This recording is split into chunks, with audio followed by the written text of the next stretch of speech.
Mirasee.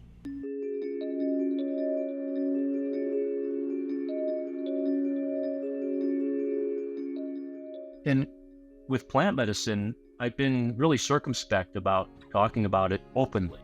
And I'm coming out of the closet about it because it's on the cutting edge of what's happening in the therapeutic arena, but also for people who are healthy, well, and fully functioning, looking for ways to literally expand consciousness. Hello, and welcome to Consciousness Explored, where we delve into the mysteries of the human experience and the nature of consciousness. I'm your host, Melissa Deal, and I look forward to continuing our journey today. Each episode of Consciousness Explored features engaging and thought-provoking conversations with leading experts in psychology, neuroscience, spirituality, and philosophy. We'll be diving deep into topics like the relationship between the brain and consciousness, ways to expand consciousness, and the impact that our understanding of consciousness has on the quality of our daily lives.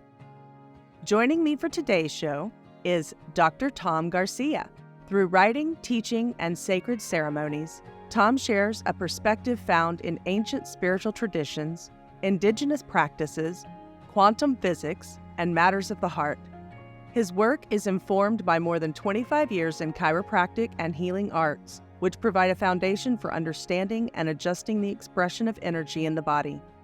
He also has a deep experience with plant medicines, which I'm particularly eager to discuss today.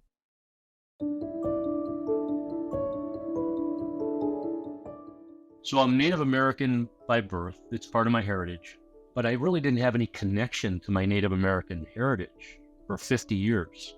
It came from my father's side of the family, Tongva from Southern California, and Mayan.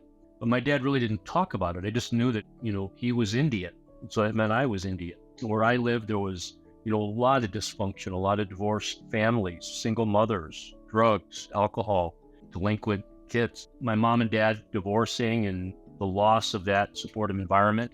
And, really struggling in poverty, struggling with self-doubt and scarcity and lack, all the things I think that so many of us struggle with. I had it in spades. My dad was always in my life, but he would weave in and weave out. And at various times he would have found religion of one sort or another. And he would tell us everything's going to be okay because of his religious affiliation, whatever it was. And I remember when I was like 13 or 14, I'm like, bullshit, I don't believe that. After participating in a number of religious belief systems, including Catholicism, religion broke down completely for Tom in his teen years. He couldn't get on board with any of it, but he still felt as though he was on a search for something. He just didn't know what it was. He joined the Navy in hopes of becoming a Navy SEAL, but after a few years, that didn't feel right either. Eventually, Tom went into the chiropractic profession, which he found more fulfilling. He married, raised a family, and practiced healthcare for 30 years. Still, something was missing that he couldn't quite define. Little did he know that life was about to usher in a series of events that would result in a decade-long journey into discovering what he'd been searching for all along. 15 years ago, a really close friend of mine passed away. My wife and I brought him into our home and we took care of him for the last 18 months of his life.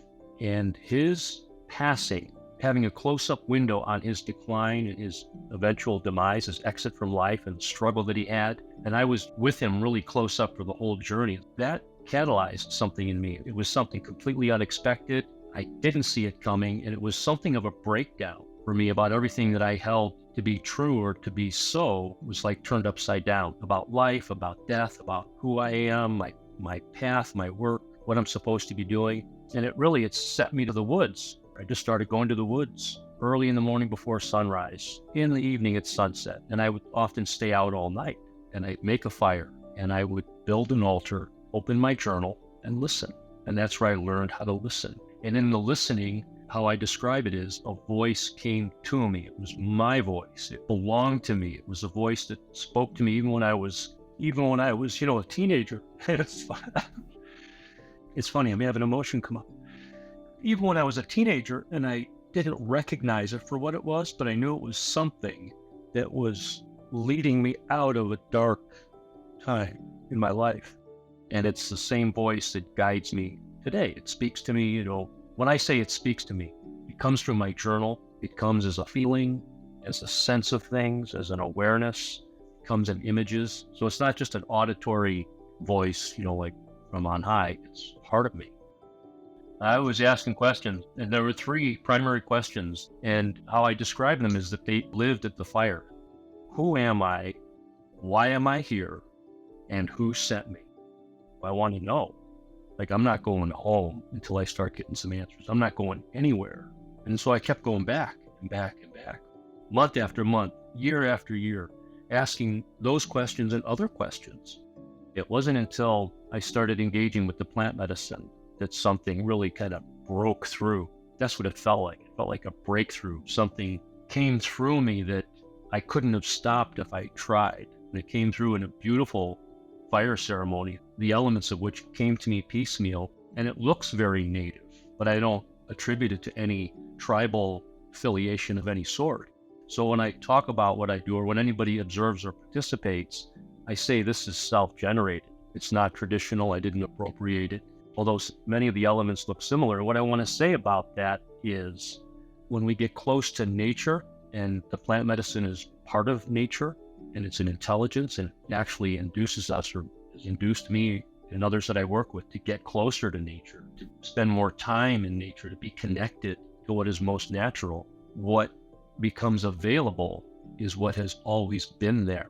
And what I do now is devote my life and my work to working with people one-on-one and in small groups, using plant medicine and guiding before, during, and after the experience to facilitate their awakening, essentially, and helping them to rediscover or remember who they are at the deepest level. And when I engage with people of faith, I respect their faith. I don't push against it like I used to. I don't make it wrong. I don't find fault with it. I simply understand this is their way of connecting with the ineffable, the unnameable, and I appreciate it. And I found a lot of value in the beauty that people bring to me of their own faith. We're back in our virtual studio with Dr. Tom Garcia. Tom, thank you so much for sharing your story. It's so similar to my own journey in some really powerful ways, and I just really appreciate you sharing it. I want to go ahead now and get into our discussion of consciousness. So could you tell us how you describe or define consciousness and what it means to you?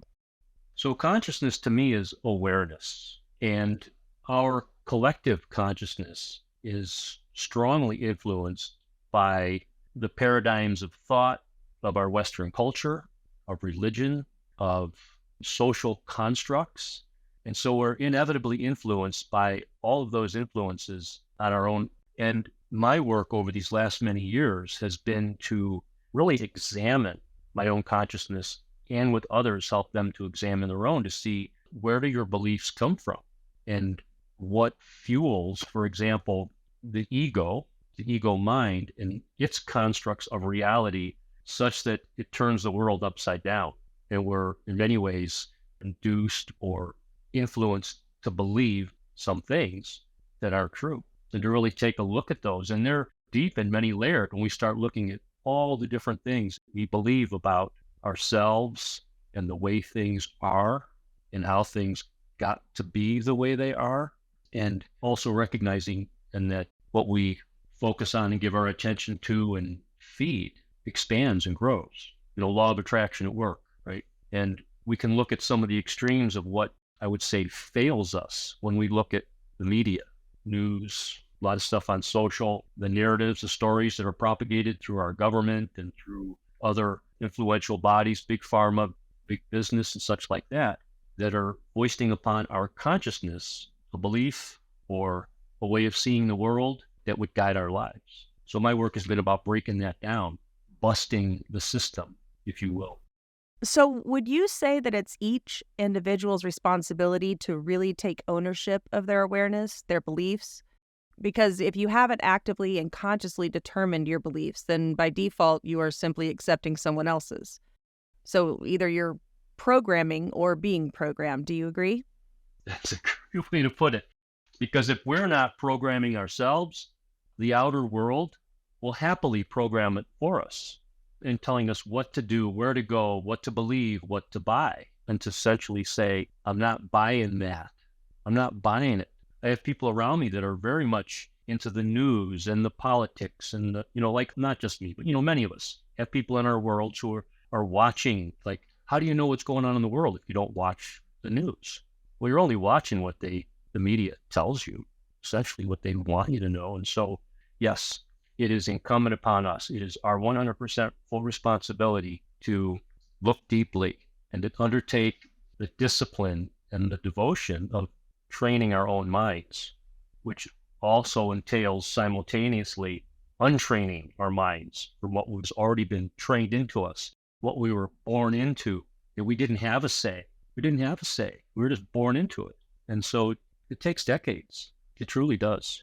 And dedication. Yeah. I always feel a little bit like, I start to proselytize or evangelize about that, but it's necessary to express a certain amount of energy to the fact that we have been programmed, we have been conditioned, we have been domesticated to such an extent we don't even know. And that's essentially the work that I do with people, is help them to look deeply at what they believe about themselves, about life, and about the world. I'll give you a great example. I was working with someone who was just like, had this enormous sadness come up and did not know where it was coming from. And he wanted to run. And we're in the woods. It's at night. And he wanted to run. And he just started walking. I'm like, hey, don't go out of sight of the fire. And he just kept going. And I set my timer and noted how long he was gone. And then I went looking for him. And I found him. He wasn't far away, and brought him back and essentially saying, look, you've been running from this. There's nowhere to go anymore. And I'm not taking anything away from you. Feel your sadness, feel it. And then I just started asking questions. What's under the sadness? Anger. What's under the anger? Confusion. But what's under that? More sadness. And so what I'm getting to is that then to say, let's take a step back. So he wasn't in it, but he could start to look at it. And so much came to light with a series of just questions that came to me organically.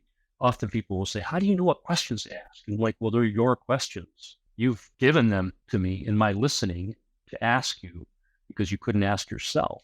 So I'm asking you. And we come upon some interesting places. And one of the places was, I don't know what to do, and I need help. This is a very good place to be. Now we can ask for help.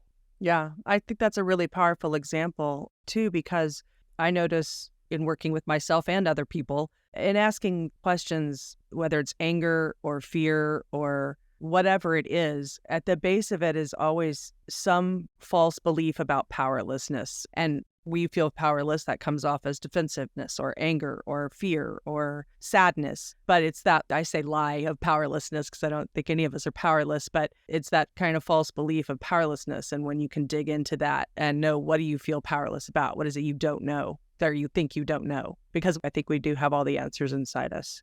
So that's the ego. When I say the ego, it's your ego or mine. It's the ego. The ego's angry, it's upset, it's afraid, and then it doesn't know what to do. But there's something in us that does, and it's not separate from us. It's not God out there. It's within us. It's all around us. It permeates everything. And another part of this conversation, I said, would you agree there is something that's bigger than all of us? And he said, yes. Would you agree that it's vastly more intelligent than anything we could conceive? It's like, yes. Okay. What do you call that? No. But that's okay to not know. So I'll tell you, subsequently, we had a call and he had like 50 names of what he called it. And he narrowed it down to 10 really good names. And he's still working to bring it down to one name that feels right, that he can say, that's what I call for me. That's the nature of the relationship. It is intimate. It is so deeply intimate. It's more intimate than any relationship we could ever have with another human being. It's our relationship with our Creator, by whatever name we give it. Do you feel like the difficulty with that for so many people is years of programming, years of believing that whatever that is outside of us? And so as far as what's inside of us, our physical mind, our ego, we put far too much weight on that to do things it's not made to do. It's not able to do. And don't realize that that thing we think is outside of us is actually just another part of us. Does that make sense? Yes. Yeah. And that's the great lie, if you will, the great deception. That is the nature of the separation, that it's outside of us, that we are separate from it. We were born into it. Even if you're born into a family where there's no religion Doesn't matter. You're still born into a conversation, an ongoing, already existing conversation about the nature of reality, the nature of God. And there's all these religions that have different ways of describing that. You just have to wonder, and you have to ask those questions and be willing. If your faith can withstand the scrutiny and the inquiry that you come to it with, and it still stands for you, then good on you. But if it's the kind of faith that says, oh, you don't question that because it's over here or they said over there, then yeah, therein lies the problem.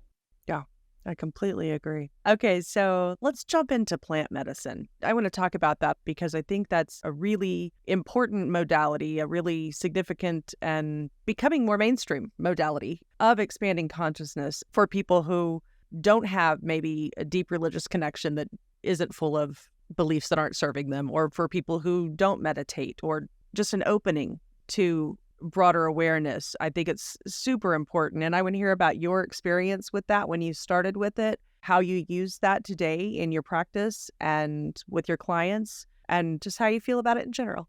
Yeah, so this is a great topic. And everything we talked about before is all connected in some way to this. It's like all hangs together like a group of grapes. Everything's connected. And with plant medicine, I've been really circumspect about talking about it openly.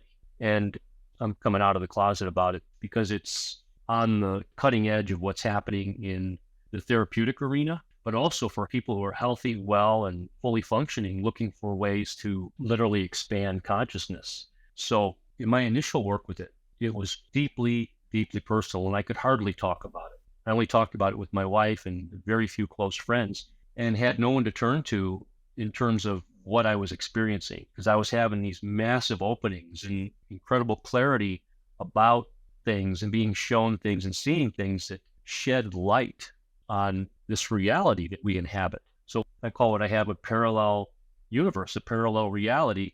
And my inner guidance says, just remember which reality you're in. So when I'm in this reality interacting like this, it's one thing. When I'm in that reality, there's an expanded awareness in play, and we can go to deeper places. So it's happening at the legislative level, in the therapeutic models, in psychiatry, psychology, counseling, therapy, all of that.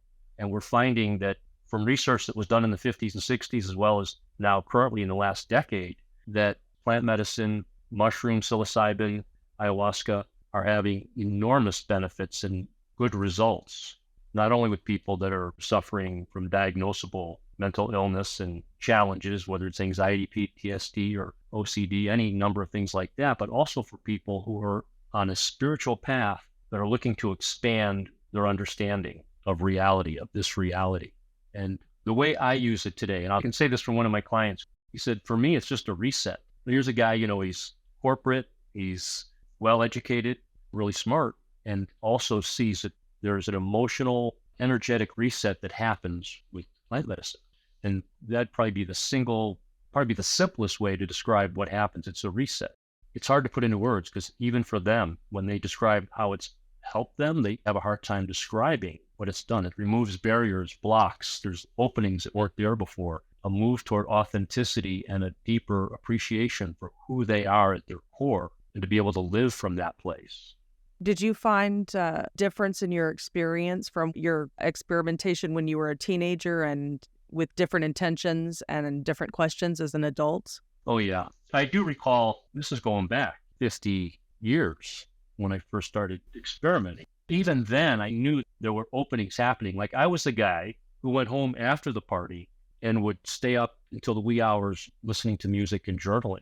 That was not common in my circle of friends. No one journaled. I was like a weirdo, and I didn't want to talk about it really, but that's where my voice came through even then. But today, I'll use plant medicine in a ceremonial way. So there's lots of intention, not like drafting a list of intentions for how the journey is going to go, but setting an intention, creating a mindset that entered into a setting, a ceremonial setting that is distinct from everyday life. It's distinct from ordinary reality, even before we start with the plant medicine. So that said, when we use plant medicine in a ceremonial way, it makes available something that's not available ordinarily. Even, I would venture to guess, in the therapeutic settings where you're in a room on a bed with a blanket and iPads and earphones. We are not like that when I work. We are outside on the earth at the fire.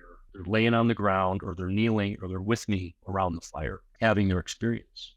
I'm glad you brought that up because I wanted to ask you what you thought about synthetics. On the one hand, it's fantastic that there's a synthetic psilocybin that can reach more people in places where it's more available or legal, since it's FDA approved, ketamine, for example. I'd like to know how you feel about the difference there in synthetics and actual plants.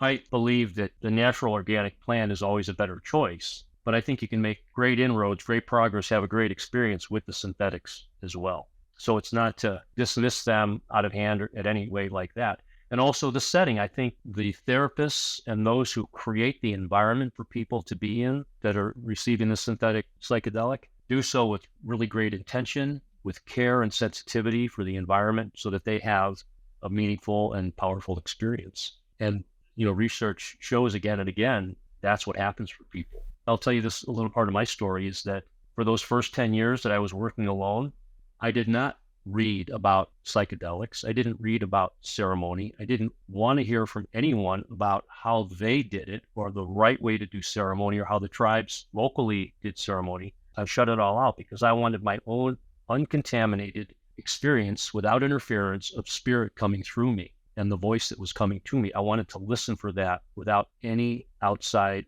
influence whatsoever. And then 5 years ago, when I started coming out of the woods and engaging others, I discovered, oh my God, there's been a decade of organizations and research. And Michael Pollan came out with this book, How to Change Your Mind, 5 years ago. And I got it when it came out. And it's a wonderful historical perspective, scientific, and also his direct experience.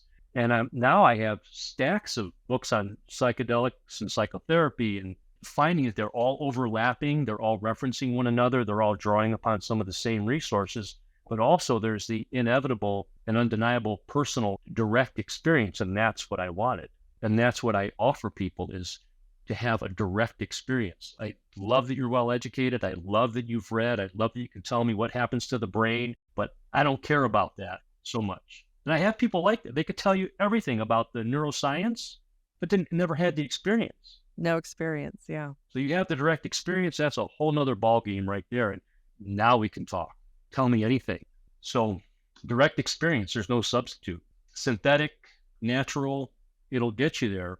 And then there's a whole nother realm, and this is where I say that I'm operating at, is in a ceremonial way at the fire, outside, under the open sky, like that. It's totally different. Well, speaking of research and books and all that, you recently collaborated on a book, right? Could you talk a little bit about that? Yeah, it's called The Difference, Essays on Loss, Courage, and Personal Transformation. And so each of the authors has a story to tell of their life experience and the obstacles they've overcome. For many of us, there's been loss and the courage that it has taken to confront the loss and to carry on. And my story is in the personal transformation category. And I write about the experience of the friend that I talked about earlier who came to stay with us, and he lived here till he passed. And then what happened to me. And, when I wrote that story over a year ago, I didn't talk about plant medicine, but it was plant medicine that was my ally, that was with me in that story that I talk about, of going to the fire and roaring at the moon and asking, who am I? Why am I here? And who sent me? Like, who are you? I want to know. And I was in tears. I broke down, and then I got really still and really quiet and was able to hear that voice come to me and discern that it was different than the voice of my ego. So that's a little bit about my story. There's 10 stories in total, and they're all beautiful stories of loss, courage, and personal transformation. Wow. Yeah, I'll definitely check that out. And we'll put that information in the show notes too. I could talk to you about psychedelic use and benefits for another hour, but I wanted to touch on a couple more things before we wrap up today. There's a lot of collective awareness of what some would call a spiritual revolution. I think a lot of people feel strongly that we're in a time of great change, a major shift in consciousness. I'd love to hear your thoughts on that. Yeah, we are in a time of great awakening right now. We are in the midst of it. And for those of us that are willing to go with it and to engage it and to immerse ourselves, there's so many things here around releasing our judgments and accepting what is and forgiving ourselves our distorted views of others and ourselves and the world. And it's happening across all around the world. It's underway. And where we see resistance to it is where we find the greatest suffering, where there's just an unwillingness to be in the flow and to stay immersed in the worldview that we see that's presented to us through things we've already talked about, the media, social media, and what's promulgated to us through those organizations, global organizations that have a vested interest in people staying docile and compliant and asleep. So I describe my own awakening. It's not to say I'm awakened now, I'm enlightened. I don't really care for the word enlightened. It's an ongoing process to keep waking up every day, waking up to what's real and true, hewing the line, staying connected to what sources us. And I'm reminded of some lyrics from a song from years ago. The revolution will not be televised. We're not going to see this on mainstream media. We find it like this, through podcasts, through this underground of connected individuals, massive connection like the mycelial network, the mushroom mycelia, that connected root system that underlies all plant life that encircles the globe. That's how it's happening right now. And the intelligence of this environment, of this sphere, is making itself available to us in unprecedented levels, I think, from my experience. Plant medicine is a tool, and watch how big pharma and big business tries to control how it's distributed, disseminated. That's going to happen. Yeah. And there's got to be money in it. So they're finding the money, creating the money aspect of it, but it grows naturally. You can grow your own. I've grown my own. So yeah, the revolution will not be televised, and it's full underway. And there's lots of information, channeled books, people who are coming forward, people who are coming out of the woods, out of the dark, out of the shadows to say, this is my experience, and not leaving anybody out. We're fighting each other, which is beautiful. Yeah, it's fantastic. And there's so many traditional and well-respected universities deep into research on all things plant medicine, consciousness, even near-death experiences, past lives. University of Virginia, Johns Hopkins, like that, just so many of them across the country. And in Europe, it's not on the general radar, on the mass media type thing, definitely not, but it's not difficult at all to find this research and information. And so for all those left-brainers out there, I know I'm a recovering left-brain person myself, so I get it, but there's plenty of information. You just Google it. So here's the thing. I want to mention this too. This is part of the healing of humanity on a global scale. Now, doesn't mean everybody is going to partake, but for those who are of a mind to, those who have the inkling to, I have people reach out to me all the time that are like, they don't know where to turn, they don't know where to go, they're feeling anxious, they're feeling the overwhelm, and it's the condition of the world such that it is. It's upside down and turned around, and to orient ourselves to an upside down world is insanity. So people who are awakening to the insanity of the world are feeling increased anxiety. They're feeling a call to something. They're feeling themselves being called to something, and they don't know what. And I'm here to help them discover the what. They're not being called to me. They're being called by their spirit to something that's for them, and I can help them find it. Right. That's perfect, because I wanted to ask if you could kind of describe for us typically who is your kind of ideal client, or is there one, or? There is. I address a certain strata, if you will. There are people that are generally successful. Now, what does that mean? They're successful in their work. They're successful in their family life. They're successful in their marriages. They're successful in a variety of ways. And they're realizing there is something more that they're reaching for. And these are people, they have influence, they have a big reach, and they want to reach their people with greater authenticity, to bring them more value, to help them to find their mojo in whatever it is they're doing. It could be in the world of finance, it could be in the world of art, it could be in the world of dressmaking. My clients is a historical dressmaker. So it almost doesn't matter what walk of life you come from. It's an imperative. Here's something I say with my folks. You must be a pleasure for me to work with, which is to say, I must be a pleasure for you to work with as well, because the work is so intimate and we go so deep, but the reward and the value that comes out of it is enormous. It's priceless. And what I let them know is no one finds their way to me by accident. No one finds their way to the fire by accident, especially when we're there. So look around. There is no way you'd have found this ceremonial space by accident. Your spirit led you here. It guided you to me and to this. And this is for you. You created this.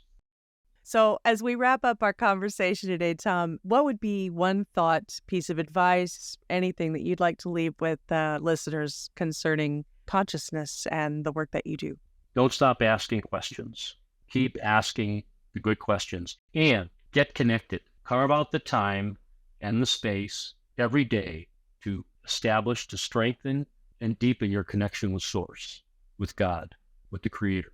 It's an imperative, especially in the expansion that's happening globally. It's a necessity that those of us who are at the leading edge be connected. So whatever it takes, don't neglect that one thing and keep asking for help, because we all need all the help we can get.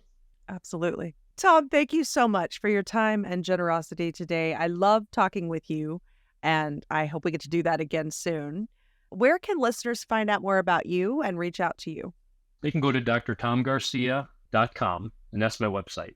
So all my contact info is there, drtomgarcia.com. Super simple. Perfect. Thank you, Tom.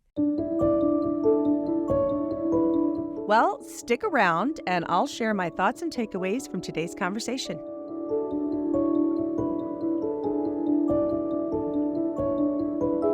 My conversation with Tom was so deeply resonant. I really could have talked to him for hours. There are so many things that stood out to me, and I thought I would talk more about plant medicine, but I kept coming back to the catalyst for Tom's deep yearning for answers, which was watching his dear friend pass away. It made me really reflect on the catalyst for my journey.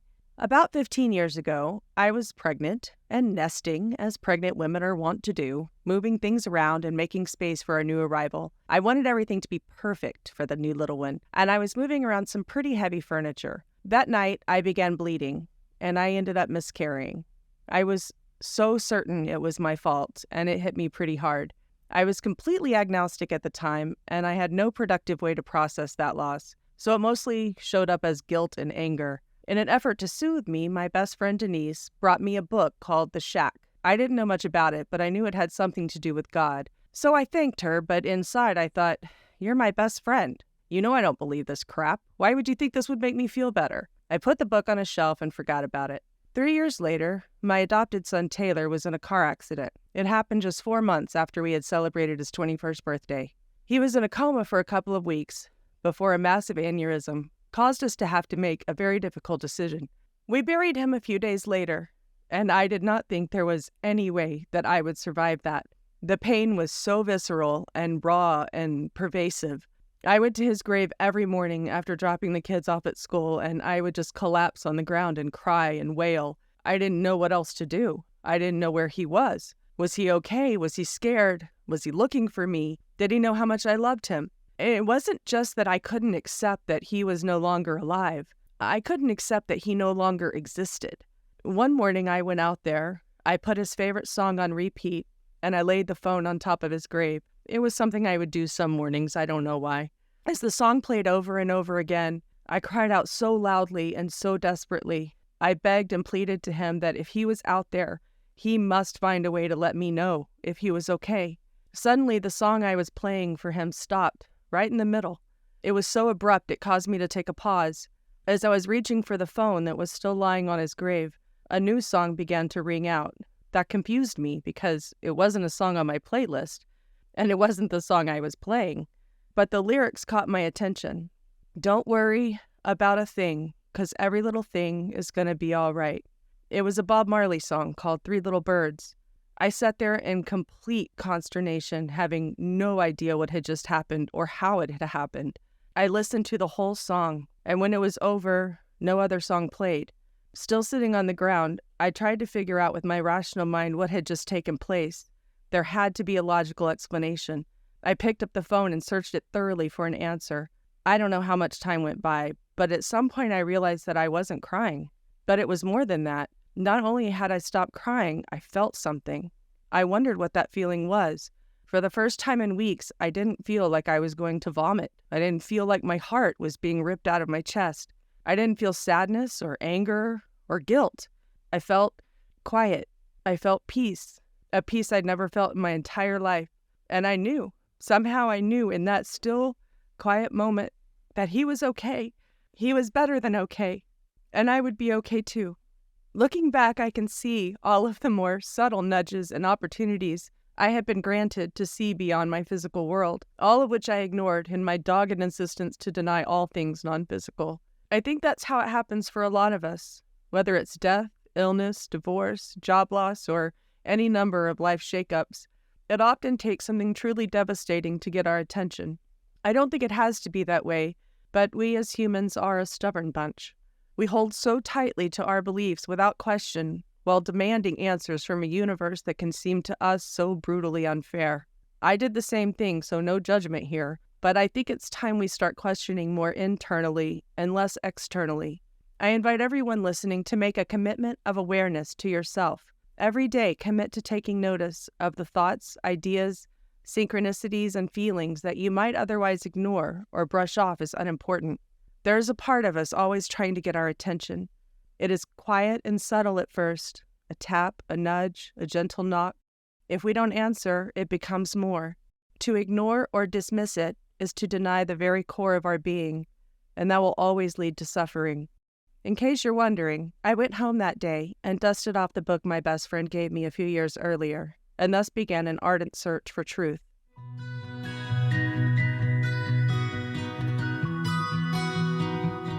Thank you for listening to Consciousness Explored.